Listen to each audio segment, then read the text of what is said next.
అభివృద్ధి కమిటీ అయినటువంటి మేము ఈరోజు మన దర్పల్లి ఎంఆర్ఓ మేడం గారిని వచ్చి కలవడం జరిగింది.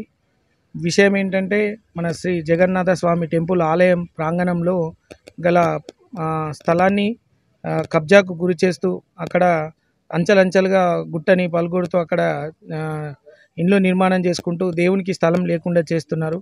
దాని మీద మేడంకు హృదయపూర్వకంగా లెటర్ ఇచ్చి ఆ భూమిని అంతా కూడా సర్వే చేసి ఏదైతే మా భగవంతునికి సంబంధించిన జగన్నాథ స్వామి ఆలయం టెంపుల్కి సంబంధించిన భూమిని కూడా అంతా సర్వే ద్వారా ఈ స్థలం మొత్తం ఇంతవరకు ఆలయ ప్రాంగణంకి ఉంది అని ఒక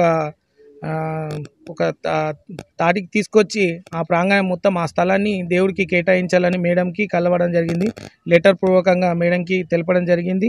అలాగే మేడం కూడా వెంటనే స్పందించి దాన్ని అతి తొందరలో సర్వే చేయించి ఆ బౌండరీ మొత్తం వేయించేసి ఆ బౌండరీ ఆలయానికి ఎంత భూమి ఎంతవరకు ఉందన్నది బౌండరీ వేయించేసి కబ్జా చేసిన వారిపైన కూడా కఠినమైన చర్యలు తీసుకుంటానని మేడం మాకు చెప్పడం జరిగింది.